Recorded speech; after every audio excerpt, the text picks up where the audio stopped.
जैसे मोहम्मद की क्या औकात, पूरे पाकिस्तान में आग लगा देते। और साहब वो जेएनयू में जो घटना घटित हुई उस पर संसद में लोकतंत्र के उस मंदिर में बहस चल रही थी।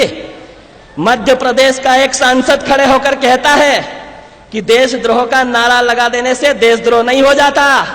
हमने भी कहा श्रीमंत, तुम्हारे तो खानदान का रिकॉर्ड है, झांसी की रानी की हत्या करवाने के बाद भी तुम गद्दार नहीं हो।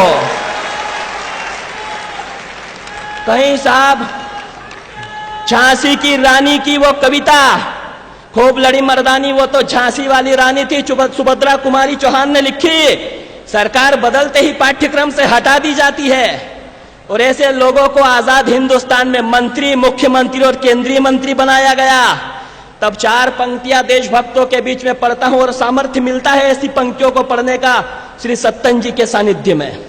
तब पंक्तियां पढ़ना चाहता हूं कि काश ग्वालियर राजघराने ने झांसी का साथ दिया होता,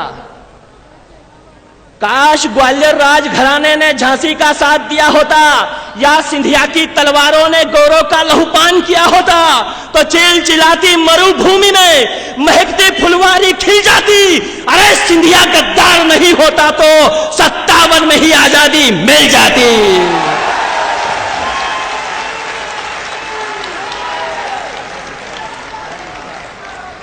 और एक भारत माता की।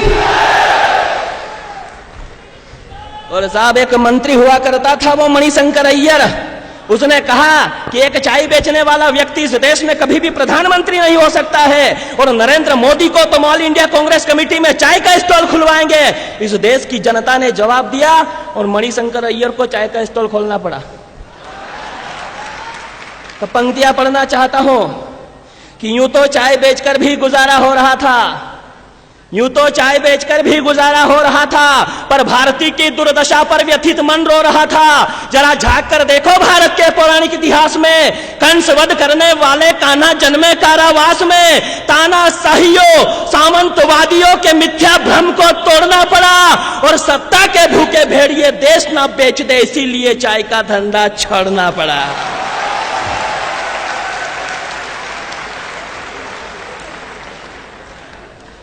और वो अभी आप सब भारत माता की जय का घोष कर रहे हैं, वो हैदराबाद वाला कहता है कि मैं भारत माता की जय नहीं बोलूंगा। ऐसा नहीं है साहब, ताली बजाओ तो फिर अच्छे ढंग से बजाओ।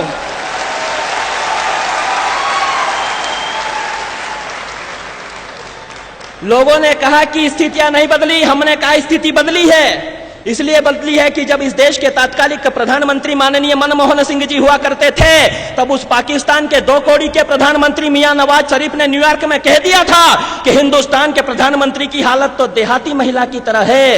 यदि मियां नवाज शरीफ ने अपनी अम्मी का दूध पिया है तो आज वही भाषा बोलकर बता दे।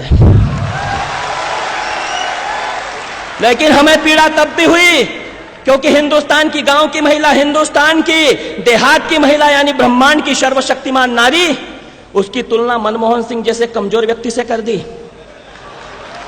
तब पंक्तियां पढ़ता हूं, आपके संस्कारों को आमंत्रित करते हुए पंक्तियां पढ़ना चाहता हूं कि वो देश जो दगाबाज दोगलों से शासित रहा, वो देश जो दगाबाज दोगलों से शासित रहा, उसका वो प्रधान जो स्वयं अपने ही देश से निष्कासित रहा। तम का पुजारी वो जानता नहीं है सत्व को, वो जानता नहीं है हिंदुस्तान की देहाती महिला के महत्व को। अरे वनवासी सबरी के द्वार पर स्वयं मर्यादा पुरुषोत्तम आते हैं, गोकुल की यशोदा का माखन खाकर कान्हा जगत गुरु बन जाते हैं। वो भूल गया बंगा की विद्यावती के बेटे भगत सिंह ने असेंबली में बम फोड़ दिया था, और भाभ राखी जगरानी के बेटे शेखर ने फिरंगियों को जवाब मुंह तोड़ दिया था। वो भूल गया कारगिल के युद्ध में जिन बेटों के शौर्य ने उनके बोरिया बिस्तर समेटे थे, अरे सरहद पर लड़ने वाले सबसे ज्यादा देहाती मां के बेटे थे। सरहद पर लड़ने वाले सबसे ज्यादा देहाती मां के बेटे थे। वो मां जो सूरज से पहले उठकर गायों का दूध दुहा करती है, वो दादी जो झोपड़ी में रहकर भी पोतों की सलामती की दुआ करती है, वो बहना जो गोबर सने हाथों से भाई के लाड़ लड़ाया करती है, वो काकी जो गालियां देकर भी जिंदगी के सबक पढ़ाया करती है, वो फसल काटने वाली, वो गोबर बिनने वाली, अरे सबकी सभी स्वाभिमान हमारी है। बतला मियां नवाज शरीफ, एक भगोड़े से अधिक क्या औकात तुम्हारी है।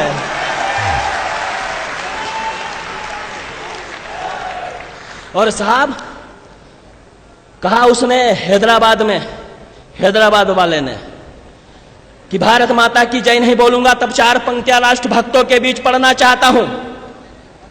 हमारी निष्ठा किसी व्यक्ति में नहीं, हम तो त्वदीयाय कार्याय बद्धा कटियम वाले लोग हैं। तब पंक्तियां पढ़ता हूं कि 7 सुरों को मिलाकर एक लय बोले, 7 सुरों को मिलाकर एक लय बोले, तुलजा भवानी के सिंह की भांति होकर निर्भय बोले, जिसकी रगों में हो अपने पिता का खून, केवल वही भारत माता की जय बोले। एक बार उठे पूरे 100 लोगों के, पूरे सदन में एक एक व्यक्ति के हाथ उठे, भारत माता की, भारत माता की, भारत माता की, वंदे वंदे वंदे। और उसने कहा कि वो इसलिए नहीं बोलना चाहता क्योंकि ये संविधान में लिखा हुआ नहीं है। तब पंक्तियां पढ़ता हूं, इंटेलेक्चुअल पर्सनालिटियां बैठी हुई है, यहां कानून के विद्वान लोग बैठे हैं, यहीं कई शिक्षाविद बैठे हैं, और डॉक्टर हरिओम पवार जैसे लॉ यूनिवर्सिटी के प्रोफेसर बैठे हैं। पंक्तियां पढ़ता हूं आप सभी राष्ट्रभक्तों के बीच में कि अशफाक उल्लाह खां की जिह्वा पर, मेरी बात यदि आपको ठीक लग जाए तो पुनः बताना कि ये लोक माता हिल्याबाई का इंदौर है, कि अशफाक उल्लाह खां की जिह्वा पर भारत मां की जय के नारे थे। अशफाक उल्लाह खां की जिह्वा पर भारत मां की जय के नारे थे। भारत मां की जय कहकर कुर्बान हुए अब्दुल हमीद हमारे थे। अग्नि पृथ्वी आकाश त्रिशूल दे निज धाम चले गए। भारत माता की जय कहते डॉक्टर अब्दुल कलाम चले गए, और तुम कहते कि भारत मां की जय किसी विधान में लिखा नहीं, इस मां माटी का वंदन संविधान में लिखा नहीं। तो सुनो, ये उल जुलूल बकना संविधान में लिखा नहीं, ये बकरे जैसी दाढ़ी रखना संविधान में लिखा नहीं।